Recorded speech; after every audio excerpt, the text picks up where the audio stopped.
참예수님 사회교리의 둘째 날인 오늘 12월 8일은 원죄 없이 잉태되신 복되신 동정 마리아의 대축일입니다. 한국 가톨릭 교회는 오늘 전례의 주인공이신 성모님을 수호자여 주보 성리로 모시고 있기에 이 미사는 각별한 뜻을 지니고 있습니다. 성모님께서 원죄 없이 잉태되셨다는 것은 복음서에 기록되어 있지 않습니다. 복음사가는 물론 예수님도 심지어 성모님 자신도 알 수 없는 신비입니다. 그런데 이것이 믿을거리로 우리에게 다가온 것은 순전히 초대교회 시절부터 신자들 사이에 내려온 신앙 감각의 발로입니다. 그리고 이를 존중하여 믿을 진리로 드높인 주역은 1854년 12월 8일에 무류성 수의권이라는 고유한 권한을 발동한 비오 9세 교황님이셨습니다. 토마스 아퀴나스 같은 대신학자들도 반대했고 고위 성직자 관료들도 망설였으며 그 이전의 역대 교황들까지도 주저했습니다. 피조물은 신이 아니므로 마귀의 지배에 노출되어 있어서 원죄에 물들 수밖에 없는데 예수님의 어머니라고 해서 예외를 둘 수는 없다는 것이 신학자들이 반대하고 역대 교황과 고위 성직자 관료들이 망설이고 주저했던 논리였습니다. 그런데 신자들의 신앙 감각을 이끄시는 성령께서는 이러한 신학적 논리보다 더 명쾌하고 단순한 이치로 이 무염시태의 신비를 믿어야 할 진리로 만드셨습니다. 만일 이 신비가 성모님 한 분에게만 일어날 수 있는 예외적인 역사적 사건이라면 굳이 믿을 교리로 반포할 것도 없이 전례상 축일 중에 하나로 기억하면서 경축하기만 해도 될 일이었습니다.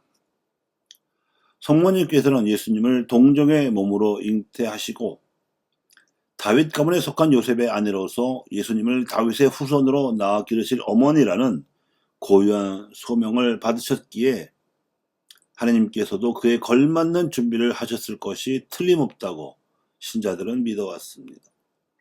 그래서 세상의 죄를 없애시기 위하여 오실 구세주를 낳으실 어머니가 되실 분도 원죄에 물들지 않고 깨끗하고 거룩하게 세상에 오시게 각별히 보호하셨으리라는 믿음이었습니다. 이것이 구세주의 어머니이시라는 품격에 맞는 준비를 하느님께서 하셨으리라는 신앙 감각이었습니다. 무려 1800년 동안이나 한결같이 시대와 나라를 초월하여 이어져 내려온 이 신앙 감각 속에 담긴 진리를 알아본 비오 9세 교황은 가톨릭 교회에서 할 수 있는 한 가장 권위 있는 방식을 선택했습니다. 회칙, 형언할 수 없는 하느님, 인에파빌리스 데우스가 반포된 이유입니다. 따라서 무염시태 교리는 인성을 취하신 하느님께서 인성을 신적인 품위로 더 높이신 것이기 때문에 그리스도의 이름으로 세례를 받아 원죄에서 벗어난 모든 그리스도인들에게도 열린 가능성을 의미합니다. 그 가능성은 바로 예수님처럼 하느님을 닮을 수 있는 가능성입니다. 인간의 품위가 예수님처럼 존엄해질 수 있다는 가능성이기도 합니다. 예수님께서는 서로 사랑하라는 형제의 계명을 하느님을 흠숭하는 길이라고 가르치시면서 친형제만이 아니라 도움을 요청하는 모든 이들과 도움을 필요로 하는 가난한 이들에게도 실천하라고 분부하시고 성체성사로 이 사회적인 사랑의 계약을 맺으셨습니다. 그러므로 우리가 성체를 영할 때마다 우리는 이 계약에 동의하는 것이고 그 지향대로 사랑을 실천할 때마다 세상의 죄를 없애는 것입니다. 이 신비에 따라서 원죄 없이 잉태되신 성모 마리아께서 한국 교회의 수호자여 주보가 되신 때는 믿을 교리로 반포되기도 전인 1836년이었습니다. 1854년에 믿을 교리로 반포되었으니까 18년 전입니다. 이 당시 초대 조선교구장으로 임명된 소 브리기에르 주교가 입국을 시도하다가 길에서 추위와 굶주림으로 세상을 떠나자 그 후임 교구장으로 임명된 앵베르 주교가 교황청에 그렇게 청원했던 것이었습니다. 하지만 교황청에서는 기왕의 주보이셨던 요셉 성인과 무염시태 성모 마리아를 함께 한국 교회의 공동 수호자로 정해 주었습니다. 앵베르 주교의 청원에는 박해받는 조선교회를 성모님께서 보호해 주십사 하는 의미와 함께 요셉 성인을 주보로 모시고 있었던 북경교구로부터 조선교구가 정신적으로 독립하기를 원한다는 의미도 있었습니다. 그런데 교황청에서 요셉 성인과 무염시대 성모를 공동주보로 정해진 결정에는 북경교구와의 정신적 유대가 단절되지 않기를 바라는 뜻도 담겨 있었다고 봐야죠.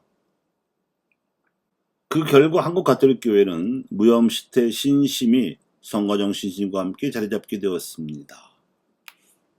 그리고 이 신심이 무염시대 교리로 선포됨으로써 신자들이 박해가 종식된 후에도 세상의 죄에 물들지 말고 오히려 세상의 죄를 없애는 대속 신앙으로 나아가야 한다는 요청을 받게 된 것입니다.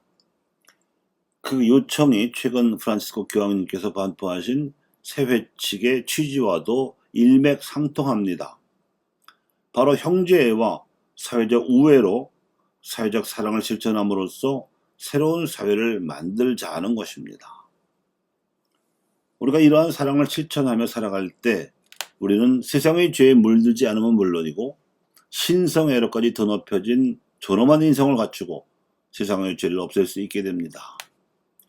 이것이 가톨릭 사회교리에서 제1원리로 가르치는 인간의 존엄성입니다. 이제껏 이 원리는 인권에 유린당한 이들을 보호해야 한다는 데 초점을 맞추어 강조되어 왔습니다만 이들이 세상에서 인권을 존중받기 위해서는 우리가 그들의 인권을 무시해온 세상의 죄를 없앨 각오로 그들의 인권을 존중해야 합니다.